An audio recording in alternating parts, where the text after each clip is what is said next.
Good morning. Good morning. Welcome to another episode of the Painfully Honest Tech Daily Show. How's everybody doing out there? Yeah, talk to me, people. It's Wednesday, and yeah, I've got a Swiss Army knife. Uh, I've also got a tape measure. Yay! Wednesday morning. How's everybody doing this morning? Welcome to the Painfully Honest Tech Daily Show, where we talk about the daily things that are happening in the tech, and so that's what we're gonna do. It's been an interesting week. We found out that LG wanted to leave the smartphone business. Well, maybe they didn't want to, but they did, and so there's fallout. There's all kinds of stuff going on there. We're going to talk about that. We're also going to talk about maybe the lost tapes of the 27 Club, which is an interesting thing. So there are an AI has created a new Nirvana song, and I think also Jimi Hendrix and Amy Winehouse. And so, if you're not familiar with the 27 Club, we'll get into that a little bit too. But we've also got we've got just little tidbits here and there of tech news. So first, let's get into it. If you're new here, thank you for stopping by. Welcome to the Painfully Honest Daily Tech Show, Check Tech Daily Show, whatever it's called. Uh, um, we are into week 2 of these daily shows. Well, not I mean daily Monday through Friday, and as I've been announcing all week, the Friday show is going to turn into a members only, Painfully Honest Tech channel members only live stream, where for the low price of $2 per month, you can be a member of the Q&A that I have on every Friday, where it's pretty much just like audience calls it. Whatever you guys want to talk about, we can talk about on the Friday show. So to become a member, there's a members link down there in the description area of the video, and you can click on that. And like I say, it's $2 to get in, and I push this because, you know, I do this as my job, and every little bit counts. Now, if you can't be a part of it, I totally understand. If you can, that would be great. Super chats always welcome. It's easier for me to see your questions if you put them into a super chat. Super chats can be cheap. They can, whatever you want to do. If you can't do that, just you know keep spamming, and I'll try and see your question. But super chats are always the best way for me to see the stuff that's coming in, that questions that people want answered. And I know that Rich from Review Tech USA does like a $50 super chat to take off his shirt. I'll do a $50 super chat to take off my hoodie. How's that? $50 will get me to take off my hoodie, and then I'll just be uncomfortably cold throughout the rest of the broadcast, as opposed to bearing my hairless chest. Anyway, we're here. It's Wednesday. We're doing this thing. Um, and yeah, well, I see some new names. Strange Bedfellows have welcome. Ray Day, welcome. Massimo's here, of course. David Rice, good to see you. Orbit, good to see you. Mr. Z, good to see you. Dominic, good to see you as well. And so I guess the first thing that we should talk about, well, the first thing that I want to talk about is this idea of what is important. This is our audience participation moment. What is important to you? Oh, wait, before I do, I want to once again thank our sponsor, Restream. Restream is sponsoring this live stream and all the live streams that I'm doing these days by giving me space on their platform, as well as helping me pay the bills. So I'd like to thank Restream for doing that, and I hope that you will also support Restream by way of clicking through my Painfully Honest Tech link. It's restream.io/join/PHT. That lets them know that you're watching the show. And if you have any live streaming that you want to do, Restream, I mean, I'm a big fan. You hear me talk about it every day. And they are really, I just really like what they're doing with the platform. They give me more options than other platforms that I've tried before, in terms of just doing it right here from a web browser, as opposed to having to use OBS or Streamlabs OBS, or other stuff that's out there, vMix, Ecamm, whatever. I can do this overlay chat. I can do overlays in the background. I can do all kinds of stuff. So restream.io/join/ PHT, and you get a little bit of a discount and to check them out. And yeah, I know there are some free options for checking them out as well. So anyway, that is the housekeeping that needs to be done for today. Now let's move on to this whole idea. I first want to talk about what is it that's most important to you when buying a smartphone. Okay, and you guys can chime in the in the chat here.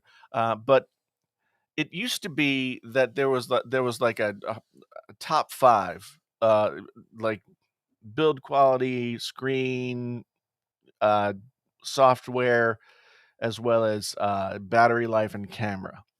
So, what do you think is most important? Hugo says ecosystem, build quality, and durability, battery life, display, camera, in that order. So, ecosystem is most important, and I suppose by ecosystem you mean what? Like other stuff that can be used with the device, or is it sort of like the user experience, or what? That's because ecosystem. Yeah, I'm not quite sure what you mean. Build quality and durability, battery life, display, camera. Okay. Yeah, that makes total sense. Matthew's personal requirements are he has none. Good mic, good reception, as stock as possible, battery life and build. Okay, so that's Vasile. Is it Vasile or is it Vasile? I'm very bad with pronunciations of things, but thank you very much for that. So we've got Julian here. Julian says build and durability, camera, battery, display. Okay, interesting. Display toward the end. I know a lot of people are sort of into the display thing. Matthew comes back with his requirements. Um, Headphone jack, micro SD, card slot, good hardware, good camera, display, battery. Okay, that makes sense. It sounds like Michael's maybe an audio guy, maybe likes to have movies on his phone, maybe just likes to maybe just likes to have those features. But yeah, I think headphone jack would be up toward the front for me as well. But I haven't really thought about it. So Ivan's got an interesting one: active development and support.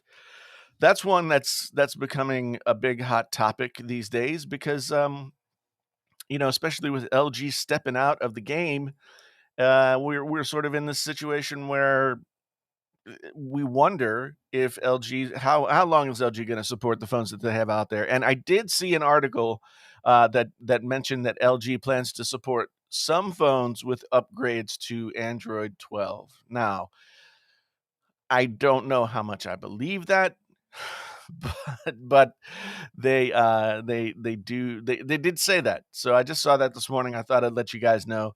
Um, KG says camera is massive. Even for work, I use it for car images, business profile work. I would put up with iOS even for a good camera, maybe. Not a big difference between them just now.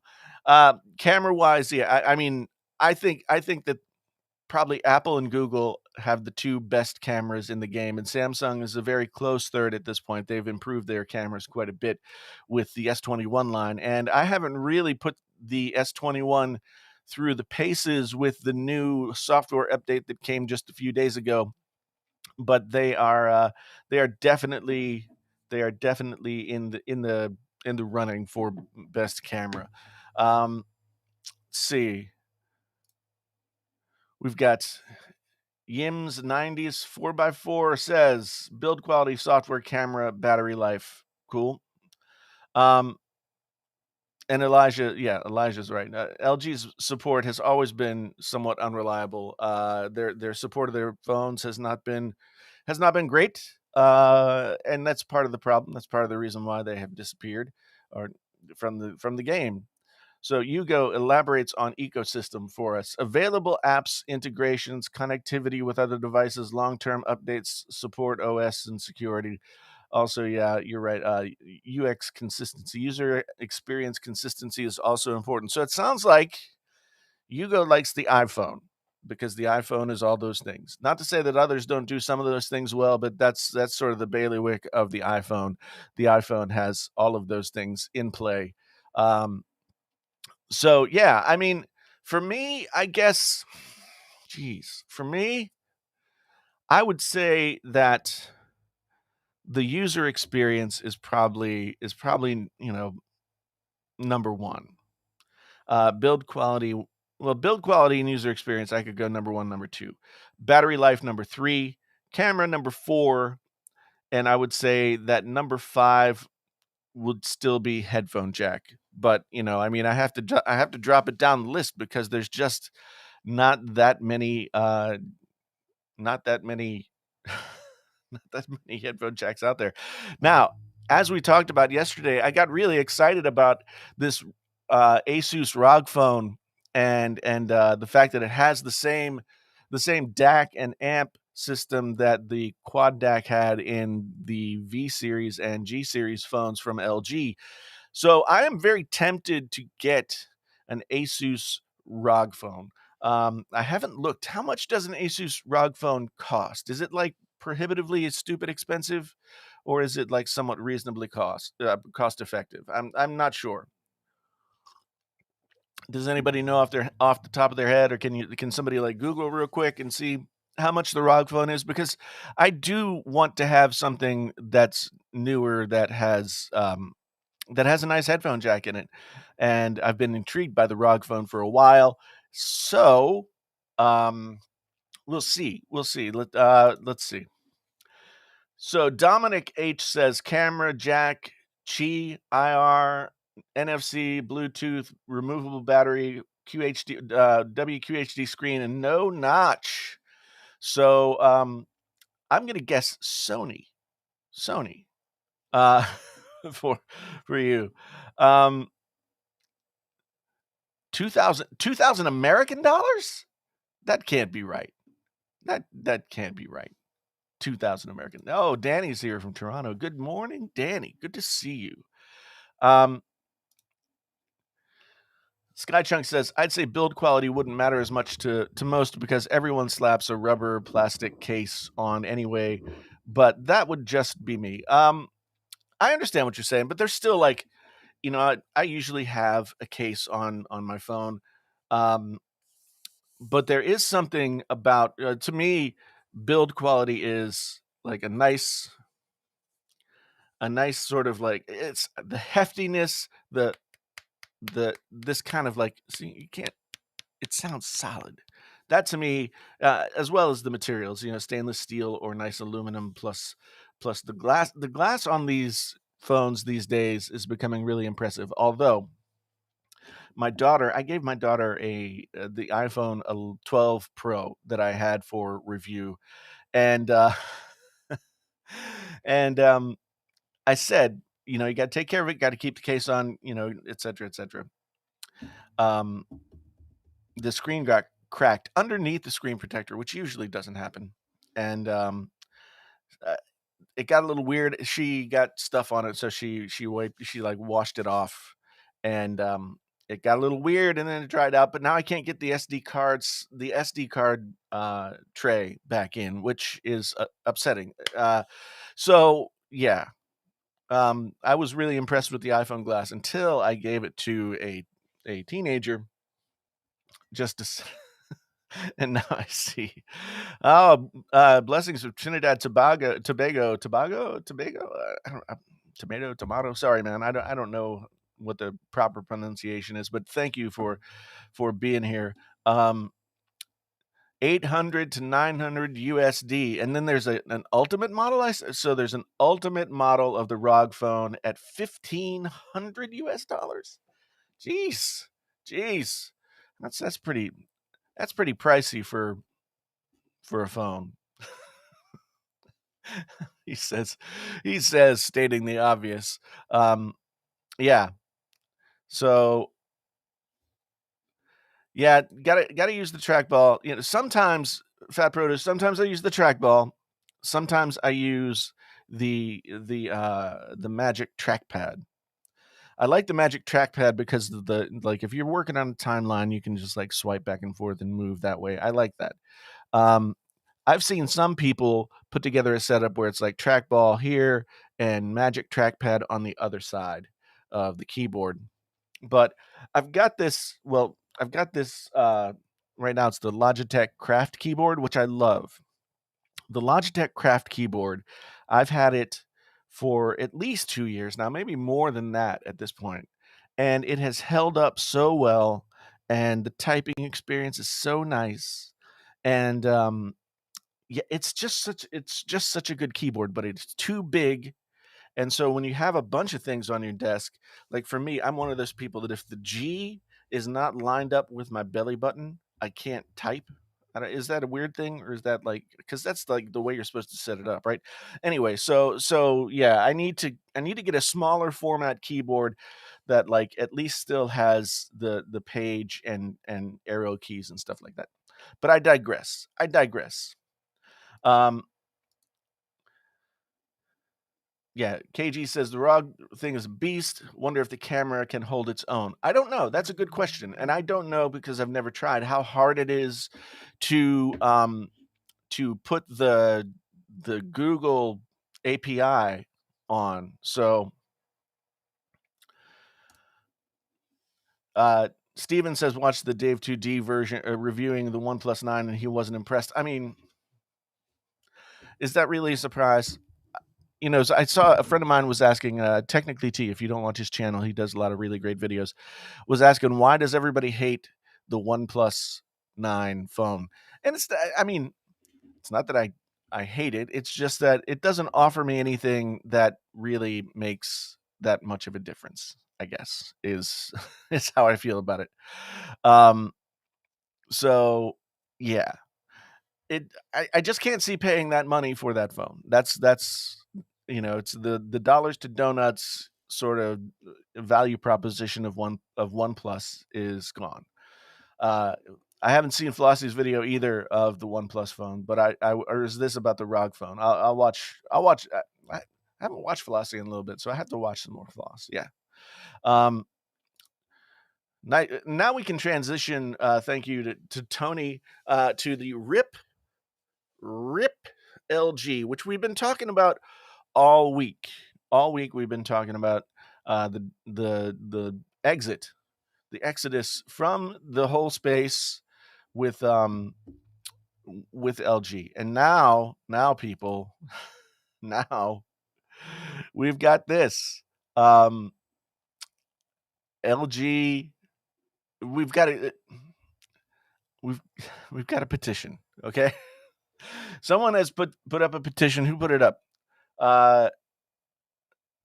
Nikhil Chandra started this petition and tagged me on Twitter, and so I figured it's interesting. I don't know um, how effective this will be, but as of right now, well, let's refresh the page just to see. Right now, we have 343 signatures on this change.org petition. I'm gonna go ahead and copy and paste it into the chat. So, so you guys can't post messages to some channel. Okay, there. That's a long link, but if you feel like signing the petition, you can go ahead and sign the petition. That would be cool. Oh, numbers are going up. I see people are signing. I think 500 is a modest goal. But Fat Produce brings up a good point, and this is something I wanted to talk about. Like, it's enough to say we want LG back, right? It's one thing to say that, but on the surface, it might sound good. I mean, that's how we got the Snyder Cut, right? But the Snyder Cut was people wanted the Snyder Cut because it would give them something different than what we already had in terms of the Justice League cut. It would give them something that they would want. So as Fat Produce points out here, if this petition were to somehow succeed, right? I mean, go beyond the 500 and to the 500,000s or whatever. Let's just say that that's possible. Um, that things would have to change. LG would have to make some serious changes in order to be competitive in the smartphone game. I mean, that's the whole reason that they're not making phones anymore. They could not sell their phones. They lost $4.5 billion over 4 years. And so, um, they did make good phones, and they did have, you know, they did have things to offer. They did push the whole envelope forward in terms of what they did with their smartphones. I mean, we've talked about it. They were the first to quad HD. They were the first to 3 cameras on the back. They had the quad DAC. They had a lot of things that either became standard on newer phones, or were holdovers that were customer favorites. I mean, they kept the replaceable battery through the V20, I think it was, and that was something. That was something. So, yeah, I mean, there's there's a lot that was good about LG, and I've seen a lot of coverage where people have used headlines like LG wasn't all that exciting. They never had a runaway hit phone or anything, but they did cool things. Um, and I think that's a fair assessment, I guess. They didn't have any kind of runaway hit phones, but they had phones that people liked. They had phones that were really interesting. They had the G Flex that we talked about the other day, and they had some other stuff. Like, I guess the G Flex, I just remembered this the other day. The G Flex had that, like, self-repairing backing or something, or it just very, very interesting stuff. Um, but yeah, they would have to market their phones. They would have to change their update policies. They would have to do a lot of different things in order to be competitive. And that's the whole problem. Like, I think their devices could have been competitive, especially if they offered them at a slight discount um to the Apple and the Samsung offerings. But they weren't effectively selling the phones, and they still haven't effectively sold the phones, and so that's why we are where we are. Um, Fat Produce says that LG would also have to not be careless with spending their R&D budget every year.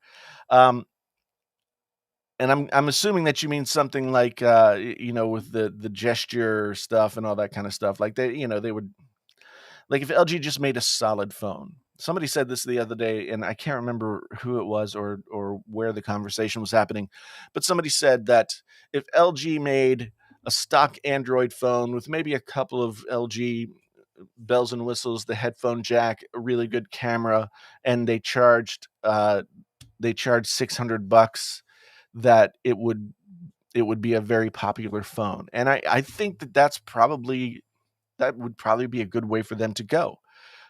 Just offer high quality audio, offer a really solid base Android experience, and then from there, yeah, I don't know why they remained so dogmatic about keeping their own software going, even when it was clear. Like, they must read the criticism, don't they? They must have read the criticism saying that their software was not up to par with the other stuff that was out there. And it did get better a little bit over time. And yes, there are plenty of people out there who say that, well, if you're not happy the LG with the LG software, you can just use Nova Launcher, which is true. Which is true. However, the average person is not going to download a second party, third party launcher and install it and customize it and do all those other things. Oh yeah, you do only see the petition. Why is that? Why is that? I mean, can you see me? Eh? Oh, I don't know. I don't know. I'm supposed to be in there. So who knows? There we go. There we go. It was full screen. So now you can see my pretty little face. and I can switch it this way. We'll switch it this way for a minute. But yeah, go ahead and sign the petition if it's something that interests you. I mean, is it possible? We don't know. LG would have to make some serious changes if they were to come back into the whole thing. And I would love to see them do it. I would love to see this be like a moment. Um, I would love to just a moment where a company suddenly, like on the brink of mobile extinction, has an epiphany and says, we don't we don't have to try so hard. Let's play to our strengths and see where it goes. I would love to see that, but you know, I don't know that it's happening. I don't know that it's happening, but I do appreciate Nikhil putting that thing together. It's it's nice to see the support out there. We talked yesterday about the fact that people were coming out of the woodwork to talk about LG, who hadn't really talked about LG for a long time, if at all ever. And I mean that's their prerogative. Each YouTuber has their own content strategy, and so they're they don't have to talk about a phone if they're not compelled by it. But but the thing is, like, I don't know.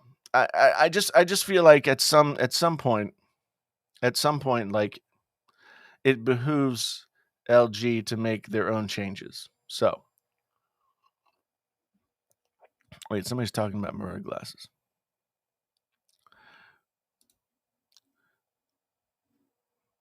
Wait a minute.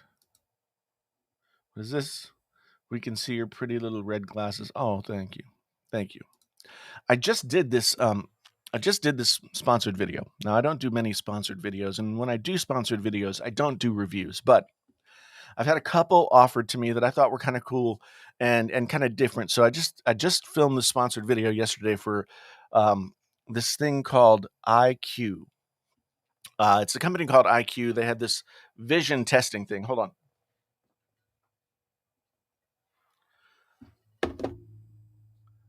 So it's this little thing here,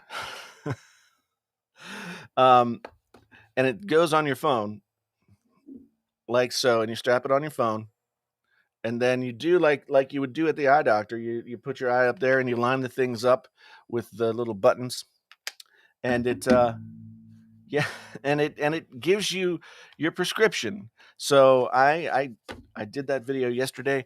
It was really pretty cool. It was really pretty cool. It took a while, I will say. Yeah, my eyesight is terrible. Really, really terrible. And you're supposed to no, you're supposed to do the whole thing 3 times to get like a consistent test. I ended up having to do the test 6 times to get I mean, it could be user error. Um, and that's that's totally possible, but I don't know. Danny says what the world needs is the Pixel phones to get better and more consistent. The software is great, but the hardware has never been amazing. That is correct. Um, Once again, I mean, I kind of I agree with you, and I don't understand why Pixels aren't better. Because the whole thing is like they're not trying to do this. Well, I mean, maybe they are, and maybe that's their mistake. Is the fact that they had the Project Soli thing that they had with the Pixel 4, then they dropped it with the Pixel 5. Like, if they just made a solid phone that did all the Android stuff and did it really well and leaned on its camera for the camera's quality, um, I think they would do better. I think they would do better. If a Pixel 5 was oh wait, I've got 2 of me on here. Let's shut that off. Uh, if the Pixel 5 was, like 7 or 800 bucks and just did it's kind of like what I was saying with LG. If it just was a solid stock Android experience with a couple of little flourishes here or there to sort of differentiate it, um, then I think it would be a more compelling phone. And it's not like it's hard to do. They've now made, let's see, we got 4A, 3A, we've got, Pixels 1 and 2 and 3 and 4 and 5. The 6 will be their like eighth phone if you don't count the XL models, right? So I I don't know. I feel like they could do this more easily and not really make that big a difference, but maybe I'm wrong. Maybe I'm wrong. I mean, I know there are people out there who love the Pixels the way that they are. I don't know that I agree with that, but there are. Uh, Uwu, hope I'm saying that right. Uh, Says people don't put their money where their mouth is. Numbers don't lie. For example, the iPhone 12 mini sales. LG listened to the consumers and continued to add the headphone jack, but look at their situation now. I give I'll give LG credit all day long, and I've always given them credit all day long for keeping the headphone jack, for doing what they needed to do in order to. I mean, they didn't just keep the headphone jack. They went like max headphone jack, and I appreciate that, and I always will. But I think we can all agree that LG did not do a very good job of selling their phones. Um, they did not go the extra effort. I mean, if you compare the lengths that Samsung has gone to become competitive with Apple and sort of be the one-two of the smartphone world, and then you look at LG, I mean, LG looks like, the sort of like cool but lazy kid in the back of the classroom who just does enough to get by, and then at some point you don't get by, right? So yeah, I mean, I think if LG made a more compelling phone that didn't fall down on some of the places that's why I wanted to talk about what is the most important aspect of a phone for you at the beginning of the show, because LG fell down in terms of software reliability, security reliability. They fell down in some major categories. Their designs weren't their designs of the V series and the G series um were not exactly inspired after a certain point. They did come back this past year and start to do some interesting things, but it was kind of too little, too late. And the conventional wisdom on LG was that, like, the writing was already on the wall, that LG was not really going to compete with the Apples and the Samsungs of the world. Tony says that Uwu nailed it. Where's my mouse? There it is. You can't build successful smartphone business by catering to the loud vocal minority. Um, and I don't know if they were really doing that, to tell you the truth. I mean, if the loud vocal minority was winning, then the iPhone would still have a headphone jack. You know what I mean? Um, the headphone jack, as it was, as David Rice says right here, the headphone jack was not a needle mover. LG really needed to fix the awful looking UI and make a consistent camera system, as well as support with software updates and stuff like that. I mean, I think the software updates are more more important but less visible when you think about like the problems that existed. The headphone jack, though, I would say could have been a needle mover if LG marketed. They never made any kind of ad. They never pushed the fact that they kept the headphone jack, and not only did they keep it, they made it better. They never did that, and that was one of its differentiating features. I don't understand the marketing strategy there. I don't understand why they would do that. Um, I think the headphone jack could have been a needle mover for LG, but it just wasn't. It just wasn't. Um, and Tech Odyssey, good friend Tech Odyssey here makes a good point. Keeping the headphone jack in the phone didn't kill LG. No, I mean, it should have been a differentiating factor that brought them sales, and maybe it did to a certain extent, but only with the people who really were paying attention to the smartphone business and the dearth of headphone jack options elsewhere. So, I mean, at this, it is what it is. Yeah, software and marketing are where they really were the underpinnings of their downfall. And that just really sort of puts the period on the sentence. That's where they really fell down. Um, so if this petition were to succeed, right? And if or if for some other reason LG decided to get to get back to the smartphone business, then it would have to have been after some major soul searching. I don't know why after $4.5 billion you wouldn't have done that soul searching already, but they would have to do some major soul searching about what they wanted to focus on and how they wanted to re-enter the market. And I think while the LG Wing and the dual screen stuff, really cool, all that kind of thing, I don't think those were needle movers either. I think those were like, kind of head scratcher, weird things, and maybe even somewhat signs of desperation. I mean, I understand the impetus for wanting to do those things, but I don't think it was too little too late.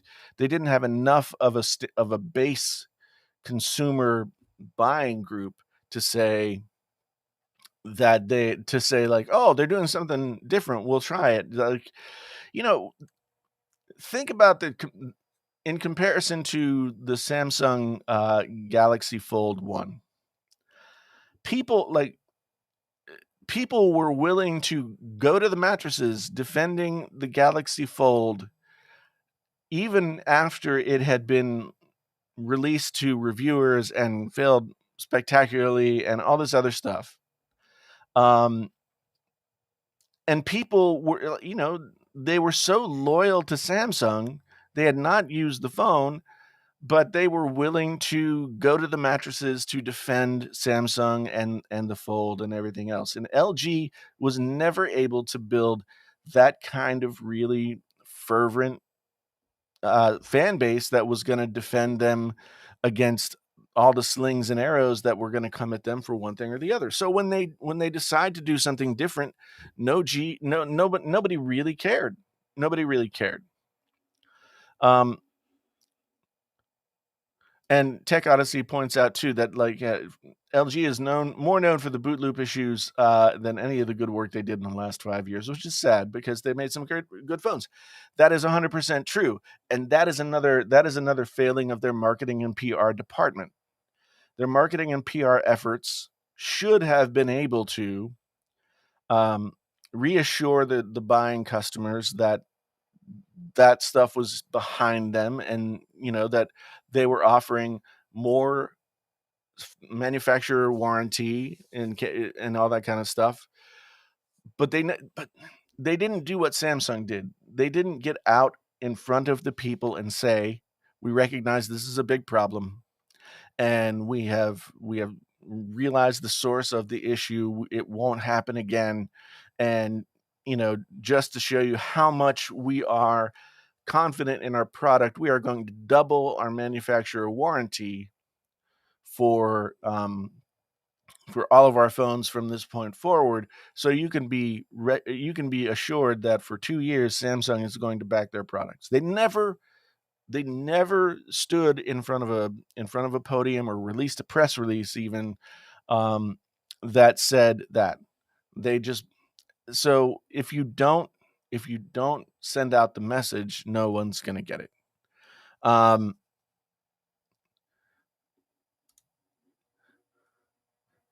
KG says you'll always get some folks like that, but LG had a smaller clique of followers who couldn't compete against the big names when Bootloader happened. They were way too quiet. Yeah.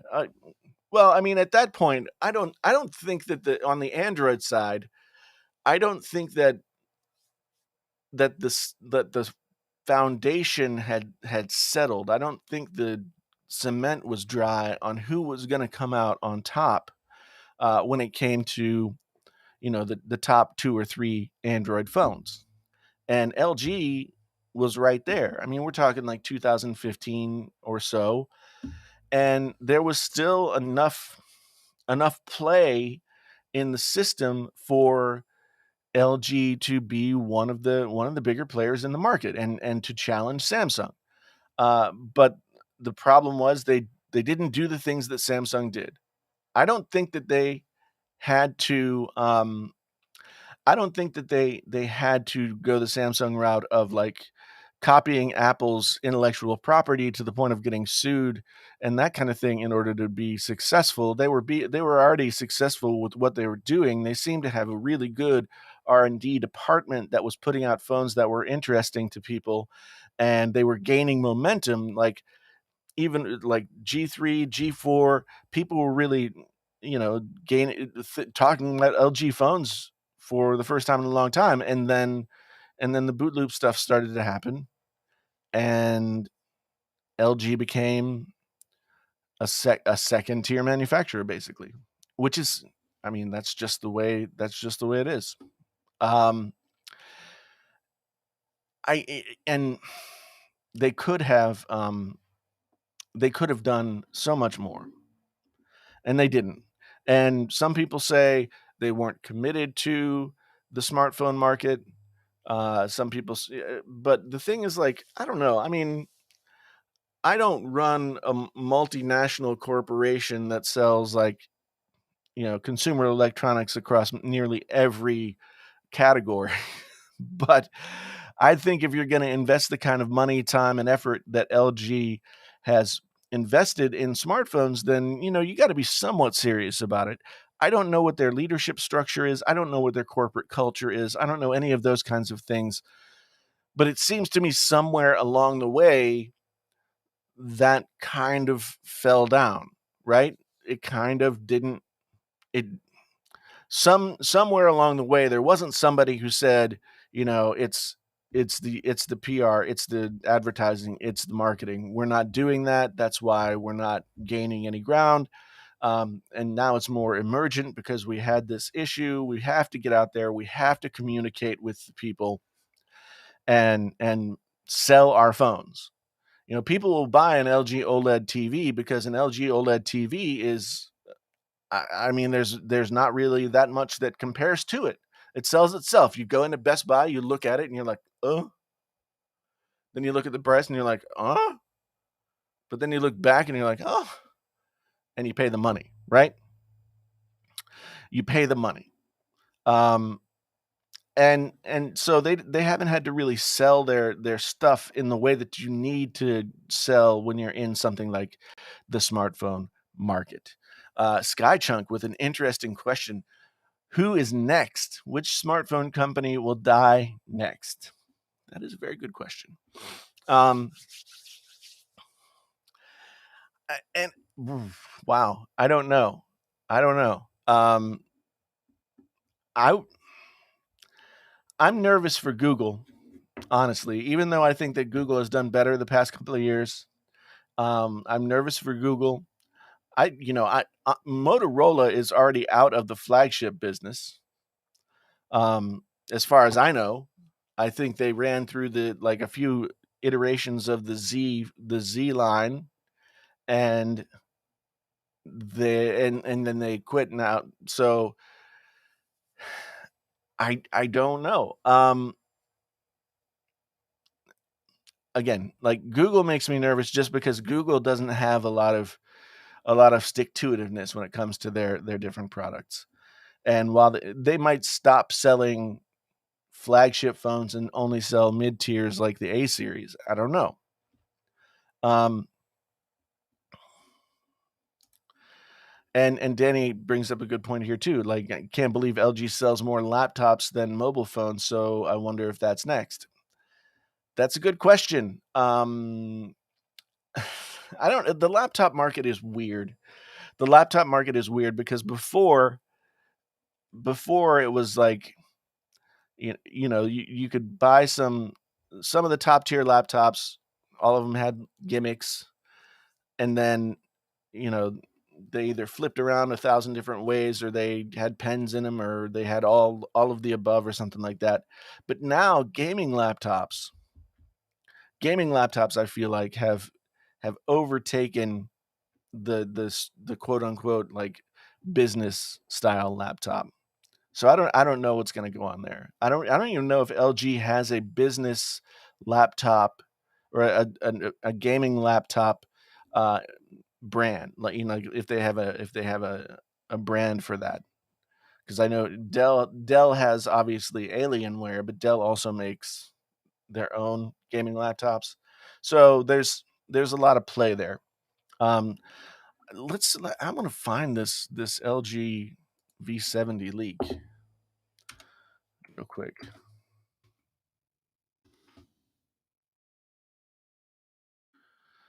Let's find it here.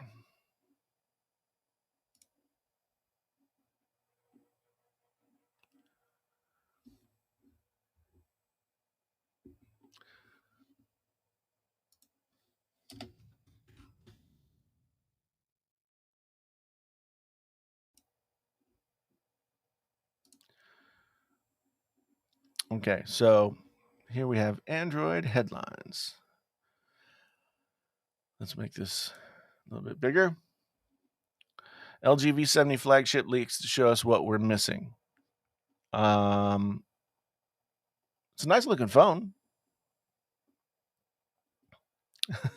The device seems to be made out of metal and glass. Yeah, really, really. Um, I mean that's pretty sharp. It's not that much different than the Velvet. I don't see a headphone jack on the bottom there. So, I mean, maybe it's that LG sort of saw the writing on the wall. Like the headphone jack thing wasn't bringing in enough business. It was making their handsets too expensive, and so therefore they decided to pull the plug. I don't know, but if tell me this, if the V70 was released and it didn't have the quad DAC, how many people do you think would buy it? Uh, I would say half of the people that bought the V60. That would be my guess. So I don't know. I don't know. It's 8. Is that your number? How many people would buy the V70 without a headphone jack? Um, yeah, Ivan brings up a good point. Apple and Samsung bought a ton of chip production capacity. Perhaps the cost became too much for LG with their lower volume. That's a good question. I really don't know. I mean, I know that they source their flagships with the Qualcomm chips. I don't know how their order number um might have impacted their overall cost. But that's a good question. That's a good question. And Tony brings up probably the most salient point here. Quad DAC or not, the number of people who would buy that phone is not large enough to be competitive or to turn a profit. So TSMC, I don't know what is TSMC. I'm blanking on that one.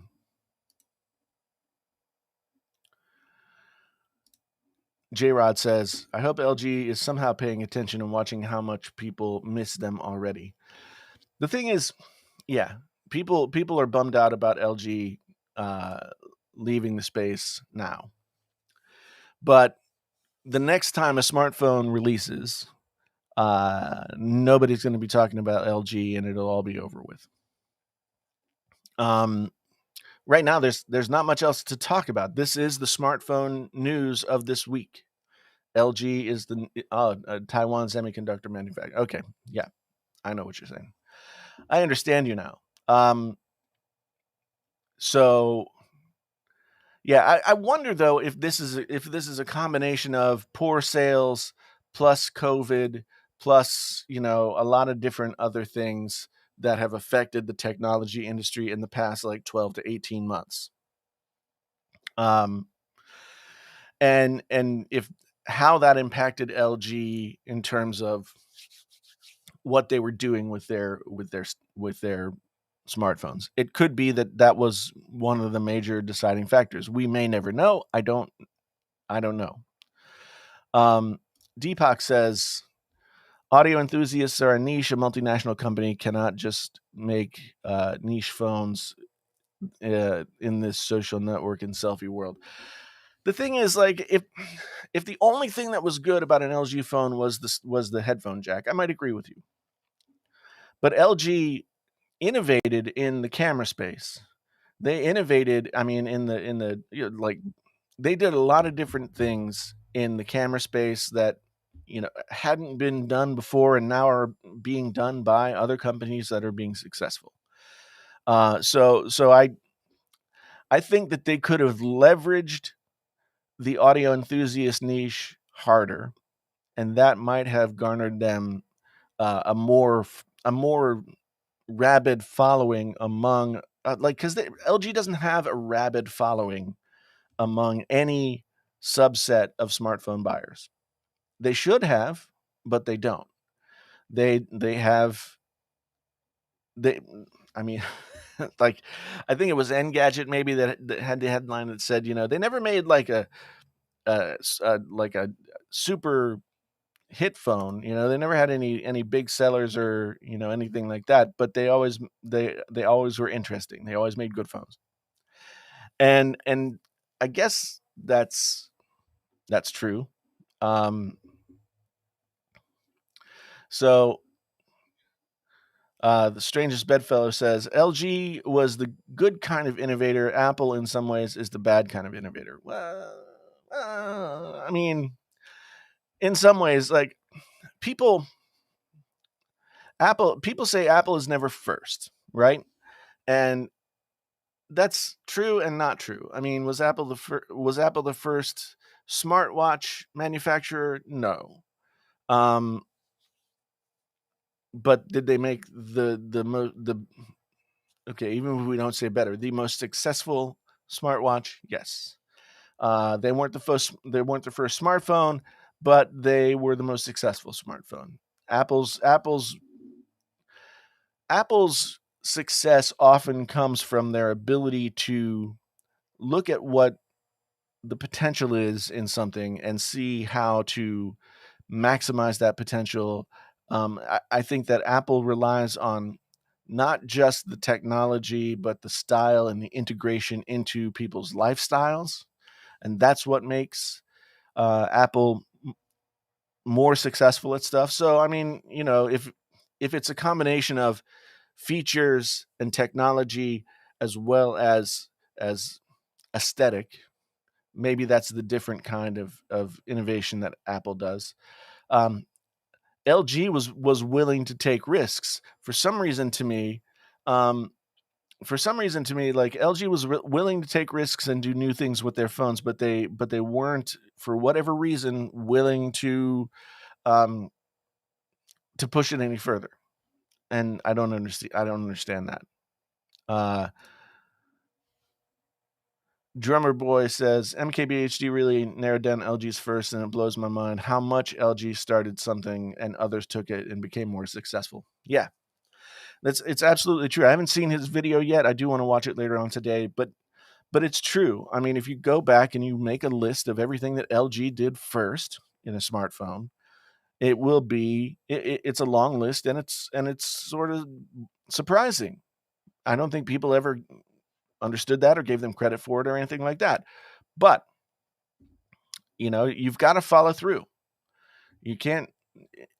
I mean, it's like, I don't know how much it's comparable to this, but it's like Thomas Edison versus Nikola Tesla. If I understand things correctly, Tesla's technology for electricity was in many ways better and more ahead of its time than Edison's, but Edison was a better mover and shaker businessman and made the right partnerships and got his products out there.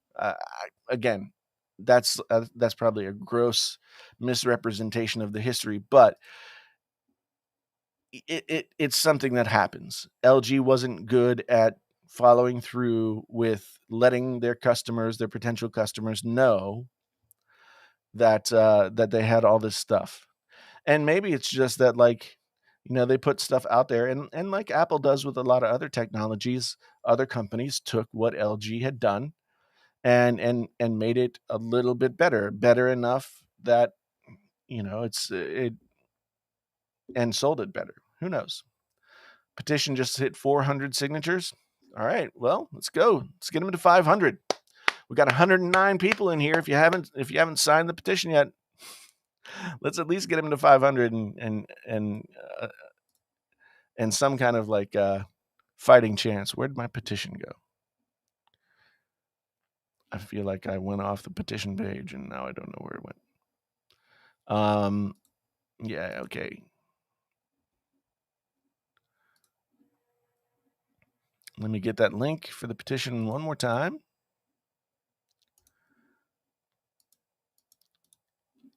Here is the petition link. So if you want to go sign, we've got, before it was 300. It's still climbing. I don't know. There was 388 before. It's slowly climbing. I don't know. So anyway, this petition doesn't lock you in anything, but the thing about this petition is, it's likely not going to have. It's likely not going to make LG come back to the smartphone industry, but it does show that people appreciated what they did enough to take a little bit of time. And if you do sign this petition, then go ahead and tweet it or send it out on Facebook or whatever it is that you feel comfortable doing, because I think it's fun. Let's see. Oh yes. Now we segue to probably what's going to be the last thing that we're going to talk about, and that is the 27 Club. So let's pull this up here. So Lost Tapes of the 27 Club used Google AI to write a new Nirvana song. and it's all benefiting mental health awareness. So if you don't know the backstory as to why this is being talked about right now, a few days ago, Kurt Cobain would have been 52 years old, which marks 27 years since he killed himself, or if you believe conspiracy theories, something else happened.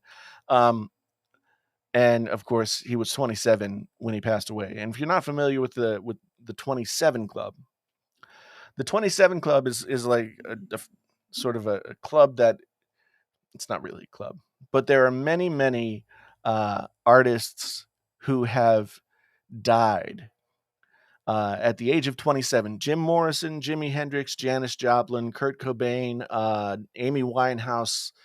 There's a long list of people who, for some reason, in their 27th year, either took their own life, or Brian Jones too, I think, took their own life, or were somehow their lives ended. And so this Lost Tapes of the 27 Club is an effort to sort of bring awareness to mental health, for one thing, and to use technology to try and see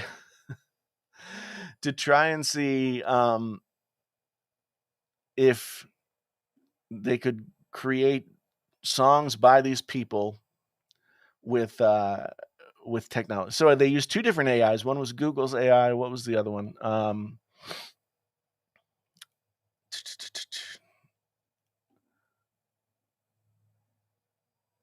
Google's Magenta AI, and a generic neural network to examine more than 24 songs by Nirvana to create a new track, quote unquote, from the band. Drowned in the Sun opens with reverb-soaked plucking before they... And then it has lyrics. I don't care. I feel the one, but drowned in the sun. Okay. So they got this guy, Eric Hogan, who I guess is in a Nirvana tribute band, to sing the song. And yeah, I don't know if I can play any of this and not get copyright struck or claimed or whatever. But It's interesting. I don't know what a generic neural network is either, Danny. I mean, did they just get like go and like get one from the grocery store? Like, this is not a um and the Google AI is this magenta thing that Google has, and I don't know enough about it to really speak intelligently about what it might what it might entail. But the fact that it generated this song, and it's also working on an entire album of songs by people like Amy Winehouse and Jimi Hendrix and all that. Um, and the interesting thing to me as a musician, um, the interesting thing to me as a musician is that there are enough things out there. I mean, think of all the samples, all the everything, everything that's out there and available. I mean, you can create, like, you can model the sounds of all the guitars, you can do all this different stuff, and it would be really possible to create a facsimile of some of what these bands sound like. So it's not surprising to me that the next step is in artificial intelligence being able to study this stuff to the point where it can recreate the well, the question is, can it recreate the feel, like what it, because individual bands all playing together are sometimes greater than the parts than the parts themselves. Like, each player might be idiosyncratic in some way or another that comes together in a way that can't be recreated otherwise. I mean, I've been in bands where, it was a group of four people, and then somebody left and somebody came in, and it was a totally different thing. That's not always a bad thing, but it's definitely what happens. Um, and so I'm curious to know, and I assume all of you folks are interested. I'll throw the link for this in the chat as well, so that you guys can go and check it out. I don't want to risk getting a copyright strike uh, for playing it. But there's the link to this Engadget article. Um, some of the articles that I've read about this, they say that in 10 or 12 years, this is how songs are going to be written. Like, AIs are going to write the songs, and then the artists will do their performance. And this reminds me of, actually, this is the Nirvana algorithm. Yeah, this is exactly the plot of the Miley Cyrus Black Mirror episode, right? They took like all of these lyrics and made sort of algorithms that would create lyrics that this person would have written, and they took all the songs and did the same thing. And so this is exactly, we are now living in Black Mirror, right? Um, and as an old person who loves music, I feel like I should be really upset. Um, but at the same time, I'm really intrigued as somebody who loves tech and is interested in what these possibilities are. Because, like, even in the 30 plus years that I've been an active songwriter musician, the way that you create songs as a songwriter has changed significantly. Um, so Ed Sheeran is a really good example of a completely different style of songwriting than was possible 25, 30 years ago, right? Ed Sheeran's looping thing, right? Where he just builds a song off of loops. That wasn't possible if you were just a guy with a guitar. That wasn't possible even 25 years ago. I mean, I know I knew there was a guy named Joseph Arthur who did something similar, but he was like much more much more sort of indie and bizarre than Ed Sheeran. So Ed Sheeran is a great example of the fact that you can do this.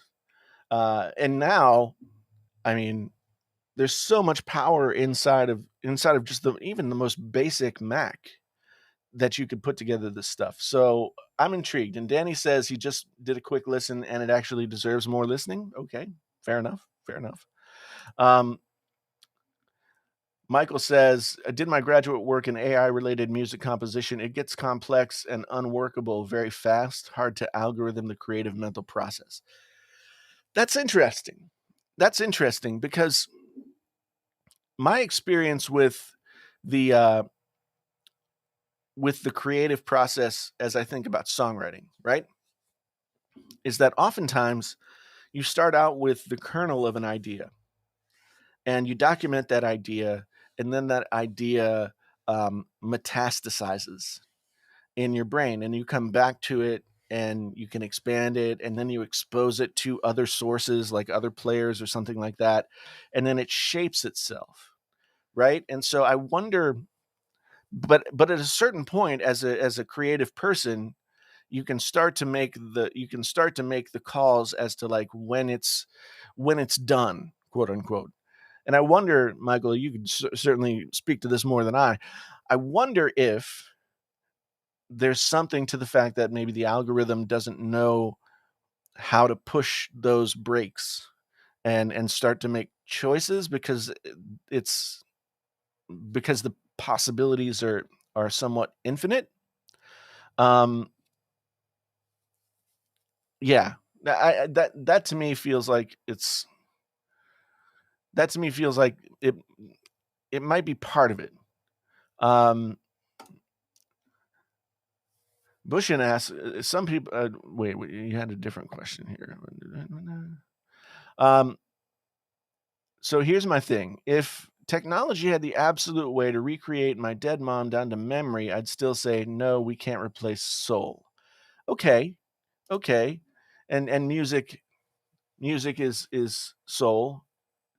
Uh, Songs have its own death and life. I feel so. I hear you. I mean, I feel like there are definite aspects of creativity, whether it be musical or not, that are impossible to separate from the individual, right?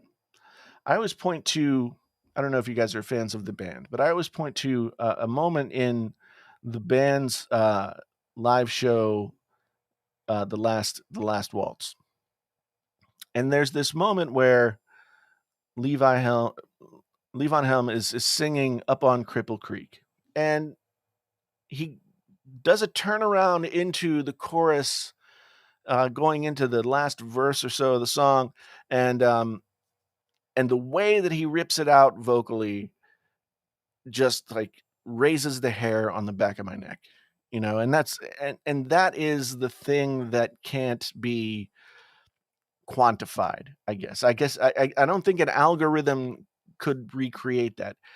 I could be wrong. I don't know, but I will say that once an algorithm can recreate those sort of indefinable, undefinable human moments, that's when that's when we should be really scared. Um, so I'm anxious to see what this 27 Club thing ends up doing. But yeah, it's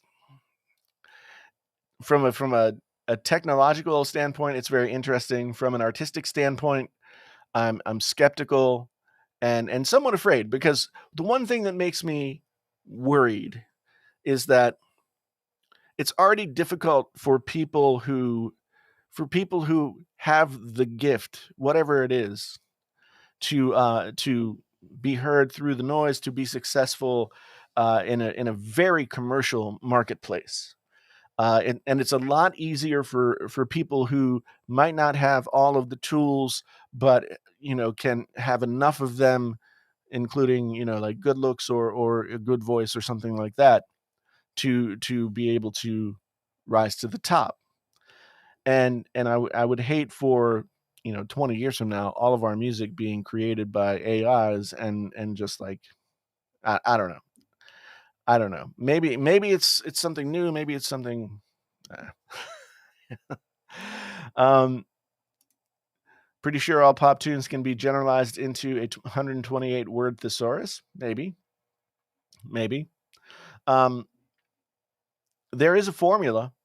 There's a video on YouTube. Now that we've talked about Ed Sheeran, there's a video on YouTube of Ed Sheeran playing along, like showing that he could play almost any like pop song of any era using, I think it's like the 1, 4, 5, and 6 chords. I can't remember exactly which chords they were, but if you look up Ed Sheeran plays any pop song, it's interesting because the pattern is there. The pattern is there, and there are reasons why that pattern works. If you want to really read a very interesting book about why we love music and why we listen to music, Oliver Sacks has a book. Let me make sure that I get the title correct.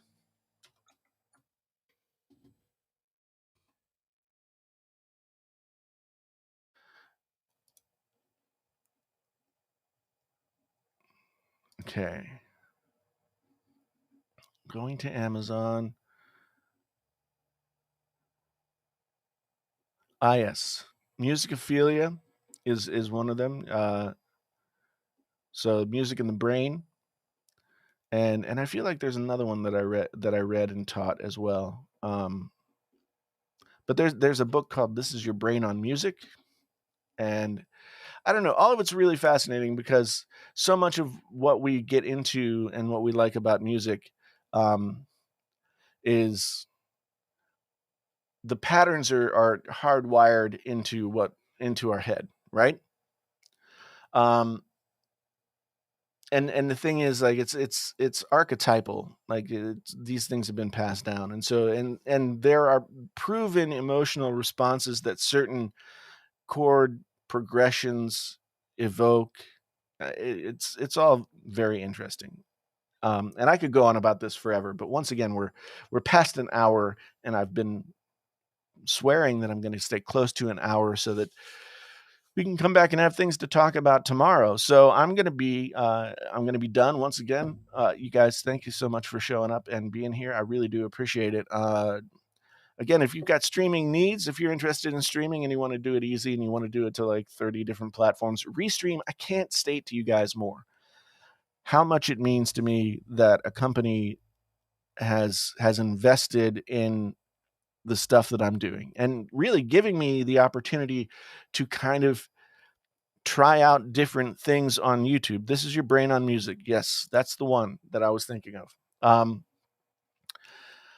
Uh, but Restream has really given me the opportunity to try different things and not have to worry about, oh, I have to get like X number of views to make X number of dollars, et cetera, et cetera, et cetera. Restream has sponsored this channel enough that I don't have to worry about that.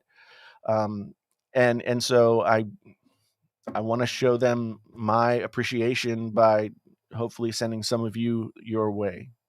Let's go back. Yes, let's look one more time at the petition, and I will put it in the video or in the chat one more time.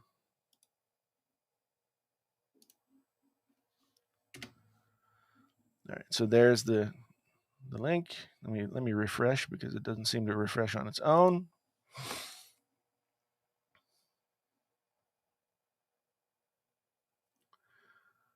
Uh, 416. We're getting close. 418, 20, 21. 2, 3, 4. We're almost there. Yeah, it's climbing.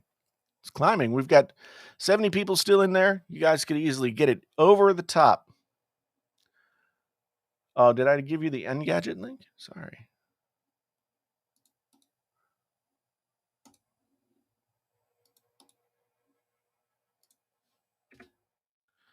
There you go. Change.org. Yep. 432. 432. So at least this is a message to LG. Well, I mean, Matthew wants to say, I mean, LG is fine. They're going to continue to go on and do their other things. But yeah. Anyway, keep signing this thing. Share it on your Twitters, on your Facebooks, on your whatever, and let people know so we can get this to 500. Once again, I don't know if Nikhil is still here, but Nikhil, who started this, was in the chat earlier, and I think it's a cool thing to have done. So thank you for doing that. And once again, thank you guys for being here. My name is Jason, so you might be aware of that. This is Painfully Honest Tech Daily, the daily show that tries to stay on track and often doesn't. Until the next time.